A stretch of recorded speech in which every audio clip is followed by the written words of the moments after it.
Hello and welcome back, audience. My name is MassiveBrad and welcome back to my FIFA 20 Dortmund career mode. Now, before we get into today's episode, I just want to say a huge big thank you for love and support on the channel. And as always, guys, at the start of today's episode, we're quickly going to take a look at the games that lie ahead. Up first, we are taking on Frankfurt in the Bundesliga away from home. We then take on Dusseldorf in the Bundesliga back at home. And then to finish today's episode, a massive game in the group stages of the Champions League against the English side, Frank Lampard's team in Chelsea. Now, in the last episode, we managed to kick off the group stages of the Champions League. We weren't expecting it because I completely forgot, and we thought the last game of the last episode was going to be against Frankfurt. It actually ended up being Dynamo Kiev, which is great news because Frankfurt are absolutely smashing it in the Bundesliga right now, meaning we can then play that game against Frankfurt for the first game in today's episode, simulate the game against Dusseldorf when we're back at home, and then most importantly, play that game against Chelsea in the group stages of the Champions League. Now, we did look at the end of the last episode whether Chelsea managed to win their game. They did. So us and Chelsea are currently on 3 points. Getting a win over Chelsea is massive, but also getting a win over Frankfurt for the first game in today's episode is also massive because you can see the current standings. Frankfurt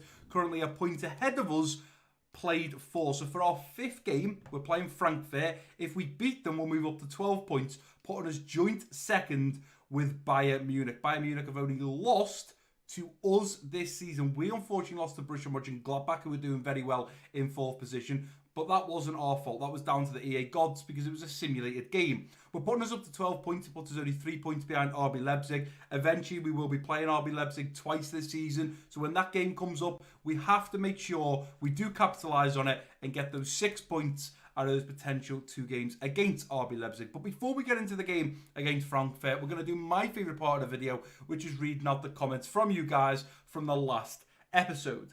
So firstly, I left a comment saying thank you to everyone who left a comment recommending a right back and right mid. I do appreciate everyone that did leave a comment recommending a player for right back and right mid. There was plenty to pick from, but in the end, I feel we made the right choice. Now we have to hope these new players play great football and create some amazing highlights for you guys to watch at home. The episode should now be, and this is the bit I want to kind of point out, guys. Episodes should now be back to 20 to 30 minutes now the transfer window is shut and all our business is complete. Now, the reason I mention that is because the last couple of episodes since we started the Dortmund career mode have been between 30 and 40. And as much as I don't mind a 30 to 40 minute episode, I think it's a lot for you guys to find 40, 45 minutes in your day to sit down and watch the episode. So I feel like a lot of people have to watch it over, a couple of sessions. So someone might watch a little bit in the morning, then some at night, or watch it over a couple of days. And really, I want to be producing quality content, but is also quick and enjoyable to watch, not where you're having to sit there like it's an episode from Netflix, although I'm sure some of you would potentially like that, because I've seen some people say, Brad, do longer episodes, which is just crazy. But the reason they've been so long is probably because, A, I talked quite a bit at the start, so we'll hurry this up today, but also the fact we've been in the transfer window. The summer transfer window was open, we had business to do. I was reading out comments from you guys, there was a lot because you were recommending players. Now we're not doing that anymore, these episodes, and hopefully as you're watching this, you should have clicked on the video and seen that it's between 20 to 30 minutes long. I also left another comment saying, vote here. I've been doing straw polls or polls all over my community page regarding the last FIFA 20 career mode that I'm going to be doing. Go over to the community page. I've showed you guys where it is before. If you come to my channel, you'll have like home, videos, playlists, community. Click that, and I've just put up a poll today asking you guys, out of the 4 teams, 2 teams from the Premier League, 2 teams from the Championship, they were the highest voted teams. Now it's down to those 4. Now, it doesn't necessarily mean I'm going to be managing one of those teams, but it gives me an idea of who you guys would like me to potentially manage for the last FIFA 20 career mode. Moving on from my comments. Harry Woodward saying first, some quality business done there, Brad. Havard to someone I have had so much fun playing and using with at Leverkusen, was an absolute beast on the ball. The Dumfries one would go down as controversy, which you don't see every day in career modes. In brackets, I didn't realise he would move when I suggested him. I tend to like playing realistic myself, but if a release clause is there, there's not a lot a club can do about it. It's not totally unrealistic, I reckon. Hope both players serve you well. Well, firstly, Harry, thank you very much again for your comment. Yeah, I suppose if a player has a release clause, any club can come in and activate it. I just don't know if a player's joined, and when I looked back at footage, he joined 2 days before we activated his release clause. So he's just been announced to Sevilla. 2 days later, we activate his release clause and boom, he's gone.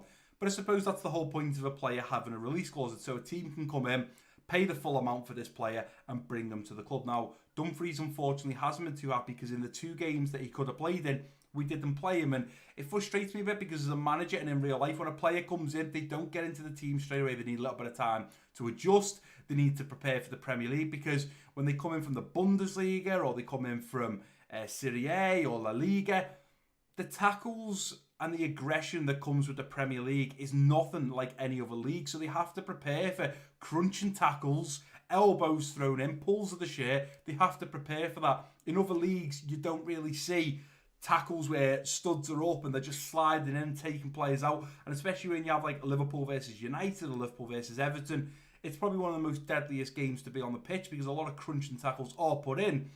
So the fact that I haven't played him, he's already getting angry, is a little bit frustrating. But I do believe he is in the team for the first game up next against Frankfurt. I also think we've done some quality business. I think bringing Havertz and Dumfries in was pretty decent business. A little bit concerned of Havertz playing out on the right mid because a lot of people have talked to play him at central attacking midfield, which I think he probably suits a little bit more for the simple reason he's not the quickest. And I noticed that when I played him on the right mid position, I'm used to having Torgan Hazard and Jadon Sancho there who are nice and quick, dart in behind, get behind the defenders. I feel like Havertz might struggle with that a little bit, so we may have to learn to now start cutting in and bringing the ball into the middle of the park. But Havertz has got the ball control and skill to do that, so we'll just have to learn and adapt around Havertz. Stevens says, loved it. Thank you very much, Stevens. I appreciate that. Noble says, I wish you the best of luck with your channel. Thank you very much, Noble. So far, you guys are managing to hit 50 views within 24 hours. Getting a nice amount of likes. Subscribers have sort of slowed down a little bit, so if you're not subscribed to the channel, it'd be great if you could hit that subscribe button and also ding dong at that bell so you get notified when I do upload, because being subscribed to the channel doesn't always mean that YouTube are going to push out the notifications, but if you turn on the bell, you will definitely get a notification. Corey Fight says, you get a buzz when he reads your comment out. Well, Corey, here's another buzz for you. I'm reading your comment out right now. Great video, can't wait for Career 3. I'm guessing that means Career Mode 3, because I've done Dortmund, I've done Liverpool, and the last Career Mode will be a third one I do before we kick off FIFA 20. And the last coming in from Niall, we need to see you in that Chelsea dugout, mate, haha. Well, I commented back saying congratulations to Niall because he's a massive Chelsea fan. And today Chelsea have just announced the signing. It hurts me and pains me to say this. They've just announced the signing of the German man, Timo Werner from RB Leipzig. I'm gutted Liverpool didn't get him. I'm not a salty, fan. I'm not going to be like, oh, we didn't want him anyway. Of course we wanted them. All Liverpool fans would have loved Timo Werner. But what I would say, not being salty or anything, I feel like if Jurgen Klopp wanted him, we would have at least tried. We didn't try at all. So I truly believe that Jurgen Klopp must have something up his sleeve. There's a reason why he didn't bring Timo Werner in, because even though he still might have went to Chelsea, the fact we didn't even put an offer in, we didn't even try and get him, makes me think that he's not part of Klopp's future. He's not part of the team that Klopp sees in the future. Mbappe 2020? No, I'm just kidding, guys. I don't actually know if Mbappe is going to come. I think personally it wouldn't happen because the wages we'd have to pay him, it'd upset the likes of Mane, Bobby, Salah, Van Dijk, Alisson. They're all on probably anywhere between 100 to 200 grand. Mbappe comes in and wants 350 a week. All the other players are going to be like, hold on, why am I not worth that? And sometimes bringing in a big, crucial player like that, it upsets the rest of the team because of wages. So I don't personally think Mbappe 2020 or Mbappe 2021 is going to happen. But I think if we really wanted and Klopp wanted it, I'm sure the board would have backed him and we would have went after Timo Werner. For whatever reason, we didn't. But I'm excited to see him in the Premier League. Although he's going to be in a Chelsea shirt, it doesn't matter. We've missed out on plenty of players in the past. I'll just be happy to see him boss it in the Premier League for Chelsea. And I do think if they get all their signings, they're looking at Kai Havertz, who we just brought in last episode. They're also looking at Ben Chilwell. I honestly believe if they get them plus Timo Werner, they're in a great position to be challenging for the Premier League next season. But we'll have to wait and see what Frank Lampard does. Comments done. Now we're going to kick off. Now, comments are done within 10 minutes. Normally I'm at about the 15th or 16th minute. Then we've got to talk about transfers. We don't have to do that in today's episode. I've gone through your comments. I've discussed them. Now we can pretty much jump straight in. I don't want to go in that kit. We'll go in the yellow and black in our alternate kit. Put them in black and striped as we do look to take on Frankfurt. You can see the lineup. We have got Dumfries in there at the right back position, but we've gone with Haaland up top in the striker position, and it's Bardi behind him in the central attacking midfield. Guerra, Delaney, Weigl and Sancho through the midfield. Hakimi, Hummels, Soyuncu and Dumfries at the back with Berkey between the sticks. You can see straight away we have had to change a couple of players. Obviously, Witzel's out for Weigl. He's not fully fit. Guerra in for Julian Brandt. He's not fully fit. Dumfries coming in because he's getting upset. Soyuncu coming in because Zagadu's not fully fit. We've had to rotate the team a little bit. I'm still happy with this team, and we've been absolutely bossing it in the Bundesliga so far. So I'm hoping as we do get this game underway against Frankfurt, we can bag those very important 3 points. This is going to be a tough game. Frankfurt doing very, very well in the Bundesliga so far. They're currently a point ahead of us, so bagging these 3 points is very important. But it is going to be Eintracht Frankfurt to get us kicked off in this first half period. Let's get it underway. And come on, Dortmund. It's coming forwards. Well done. Great interception. Roger 9 Golan now coming across. That's a great ball in behind. Berkey's going to come for it. Get it off the line. And Hummels clears it away. Take the ball off him. Take the ball off him. Well done, Dumfries. Play it through Sancho. And again, here's Ennis Bardi. And it's Bardi out wide now to Guerra. And this is beautiful. Come on, Guerra. Let's go. Go on, Haaland. I've got you, son. Play it in now. Haaland through a goal. Haaland! 1-0! Come on! Quick concession from one end of the pitch to the other, and it's 1-0 Dortmund. Wow, that was a quick counter-attack, you know, and we are getting absolutely smashed by Frankfurt so far. That means we have to make sure we're betting our chances when we do, and thankfully, we betty that one. I'm just going to push Sancho here, and he should be able to get in behind. Here comes Sancho now. We got towards the back post. Let's put a nice ball in. Looking for Guerrero! Yes! Guerrero at the back post. Slot home on the 45th minute to make it 2-0. Beautiful run there from Sancho. Let's not take anything away from the cracking running behind from Jadon Sancho. Paced away from the Frankfurt left back. It's a beautiful ball in on a plate. And Guerrero was never going to miss from there. It's a cracking goal. And it was scored around half time. I'm sure as Eintracht Frankfurt do get this kicked off, it is going to be blown for half time. We're going in with the 2-0 lead, a deserved 2-0 lead as well. Realistically, they've been dominant with possession, and I can't take that away. 56% possession, 4 shots, 4 on target. To be honest, we've only had 4 with 3 on target, sorry. 2 ended up in the back of the net. So a pretty level game right now. But we have managed to just edge it and get that 2-0 lead. Come on, Guerra.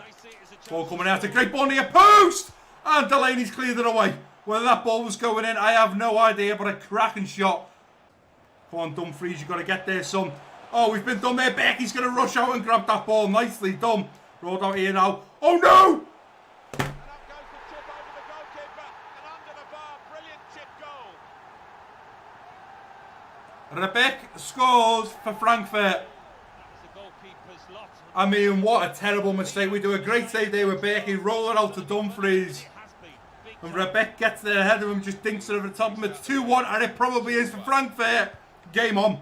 Straight up now to De Hood. Beautiful. Havertz. Go on, let's play that through now. To Haaland through a goal! He's hit it wide the goal. He's offside anyway.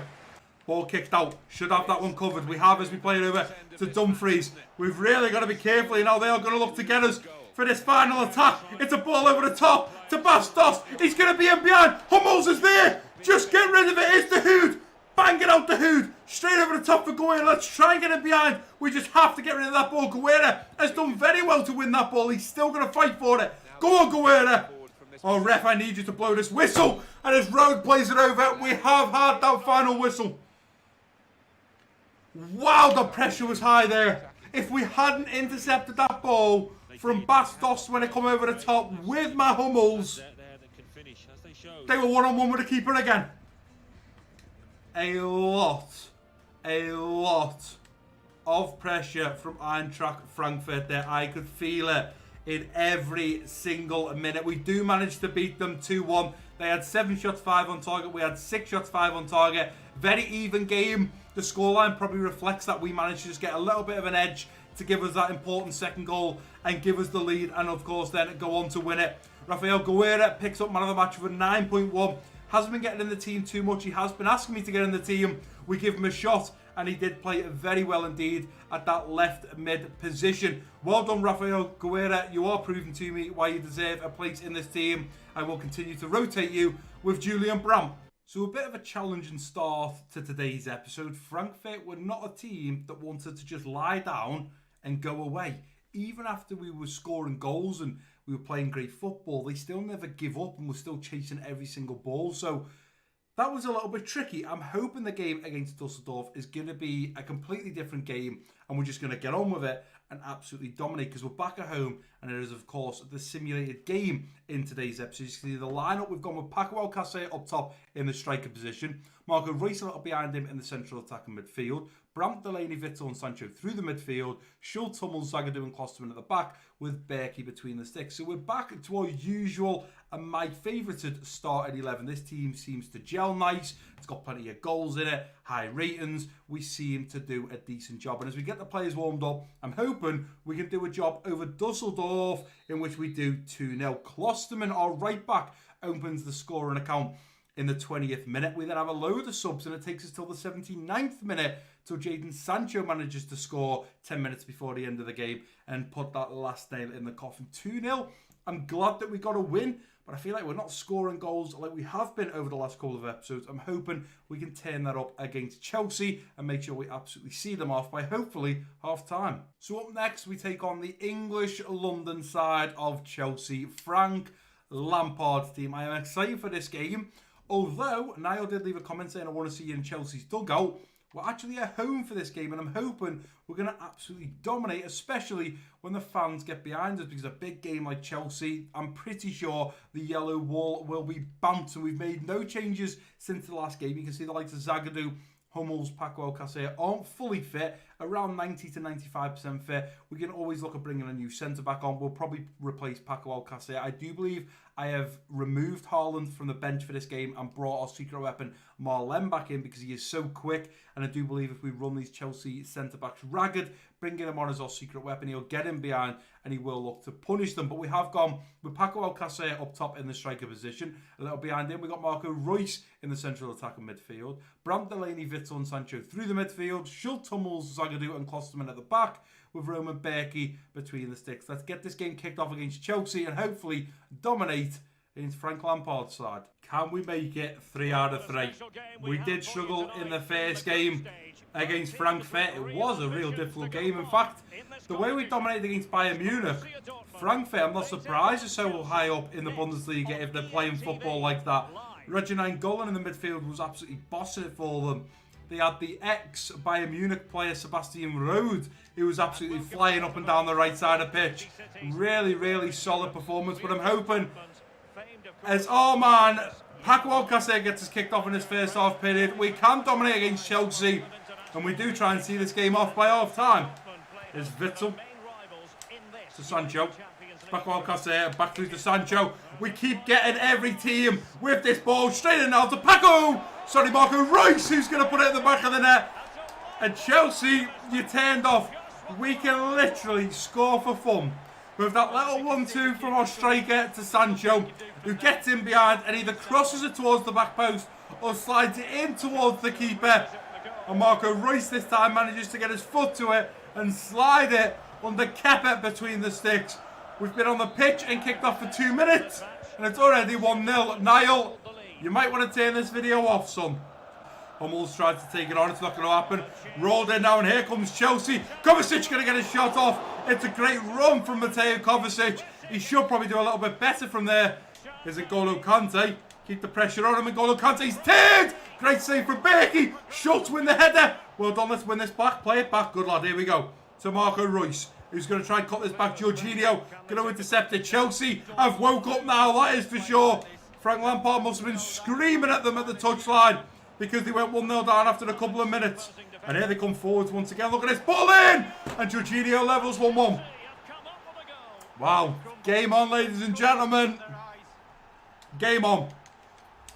11 minutes in at 1-1. They had to do something, and you can tell by going 1-0 down, Chelsea really woke up. Let's go, Julian Brandt. Let's go now and push on. And James, they're right back, well out of position. And we could potentially punish them, but look at this, N'Golo Kante doing very well. Referee! Doing doing very well to keep up. Kante didn't have to dive in like that. He did, and he has picked up a yellow card for it. It was silly from N'Golo Kante. Shouldn't have done that. I'm going to look for Matt Hummels towards the near post. Can we make it happen? Matt Hummels making the run ball in. Matt Hummels is there! He must finish. And this time it's in. Well, the offside flag has been raised. No goal. Well, it was close. But You are kidding me. A great run from Matt Hummels. Oh! A great run from Matt Hummels. Doesn't even have to use his head. He uses his foot and he does put it past Kepa. But they're going to say it's offside. What do you guys think? Marco Reus. Back to Witsel, who's going to get it onto his left foot and left fly. It's a great save from Kepa. And a great chance from Axel Witsel. Delaney through to Paco Alcacer. Going to feed that in behind now to Julian Brandt, who's going to get on the better side of James. Here comes Julian Brandt on his right foot. Julian Brandt! 2-1. Kepa had no chance. 2-1 in the 43rd minute. A lovely bit of football there from a solo run to Julian Brandt, who pulls it back and gets on the better side of James. Makes his way into the box. He's got plenty of space. Rockets it onto that right foot and manages to bend it in the top right corner. It's 2-1. I'm pretty sure Chelsea will not give up here. They will come and come till the last minute. On the inside to Julian Brandt. Julian Brandt over now to Paco Alcacer. Rolling it into Klosterman, who's coming forward. Klosterman going to try and win it. It's Sancho. Into the box. Sancho again to Klosterman. He's put it wide the goal. Round offside. Oh, that was close. Sancho heads it down to Lucas Klosterman to take on the volley, but he does unfortunately scuff it wide the goal. Would have been lovely if we could have been going in there at 3-1 up. We're going in 2-1 up, which is still a great result, but we need to find that third goal before Chelsea find that second goal. Delayed it over now to Julian Brandt. Julian Brandt cutting back and going to Schultz. This is beautiful. Now Schultz potentially going to have Julian Brandt towards the middle. Julian Brandt there to try and finish up. It's going to come to Sancho, who's going to head it and dig it towards the back post for Julian Brandt once again. But Reece James is going to get there and put it out for a Dortmund corner. Can we score from this corner kick?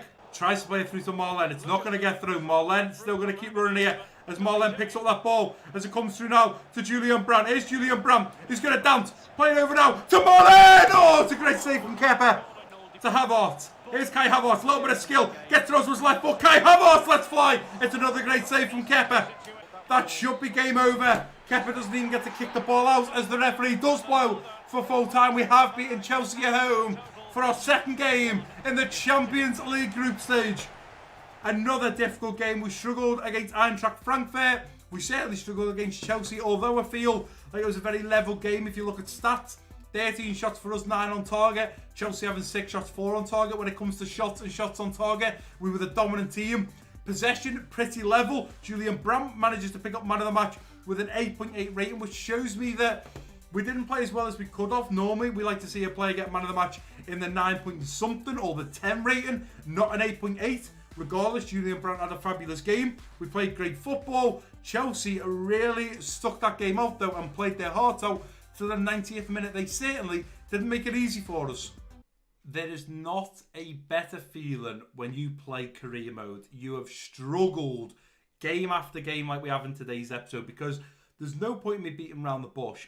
Eintracht Frankfurt really put in a great effort against us and could have easily got a point out of it. And the same goes for Chelsea. 2-1 against Chelsea. Frank Lampard's team didn't give up. We got an early goal within the first 2 minutes. They straight away, Frank Lampard must have been screaming, what was that? Start playing football, stop being ridiculous. And by 11 minutes, they've went and put one in the back of the net and it's 1-1. They really upped their game. And I think the fact that we scored early on goals in today's episode, it woke up the teams and they really come out and played their hearts out. For a long time, throughout the whole of Season 1 and the start of Season 2 at Dortmund, today's episode has probably been the hardest one, where I've really had to dig deep. You've probably seen, watching the highlights, I've really been concentrating, I've dug deep, and I've made sure that we grind out the game and make sure we do get those very important 3 points. And the reason it's so good when you have such a tough episode or a tough game is when you get to the end of the episode and it's paid off. And that is exactly what has happened in today's episode. We are now ending today's episode. Although we are level and joint top of the Bundesliga, we are ending today's episode in first position in the Bundesliga. We are joint with Bayern Munich and RB Leipzig, meaning RB Leipzig must have lost their last game in which they did. Who did RB Leipzig, let's see, lose to? Let's go right down the bottom of the scores and fixtures, and let's take a little look for RB Leipzig while they played Bayern Munich and lost 4-0. So Bayern Munich were going well until they come up against the almighty Black and Yellows, where we beat them and battered them 5-0. They then took on RB Leipzig and beat them 4-0. So thanks to RB Leipzig and Bayern having to fight it out between themselves, it means we now finish today's episode top of the Bundesliga, and that is down to goal differences. We have a plus 12, only conceded 2, and we've scored 14. We're not scoring as many as I'd like because Bayern Munich are already on 17 goals scored, and I did feel like that in today's episode. We didn't really see off a game 3 or 4-0, and just it seemed like a walk in the park, which is fine by me because I like a challenge. But we've just got to make sure that we do start to concentrate and we don't slip up at any point, because once we lose a game and then draw a game and we go into a bit of a rut and we start dropping points, FC Bayern Munich and RB Leipzig will capitalise on that. Same with Eintracht Frankfurt. They will capitalise on this, see that we're starting to struggle, and they'll start growing that gap. We are at the top of the Bundesliga. It's now our time to shine. We have to start growing that gap, and we will look to do that in the next episode. Let's take a little look at the games that lie ahead in the next episode. We're going to take on Nürnberg, if that's how you pronounce it, or Nürnberg. I'm not really sure how you pronounce that, if I'm completely honest, guys, and I'm wondering if they're a newly promoted team. I can't say I've ever heard of that team before in the Bundesliga, so they must be a newly promoted team from the second league in Germany. So we take on Nuremberg, I think that's how you pronounce it. We then take on FC Köln, and then we take on Lokomotiv Moscow. Another difficult 3 games, to be honest, guys. It's not easy, and as I look at the end of October, Werder Bremen, Bayern Munich in the DFL Pokal, and then we take on Augsburg at the end of the season, or the end of October. So it's a little bit difficult as to what I'm going to pick.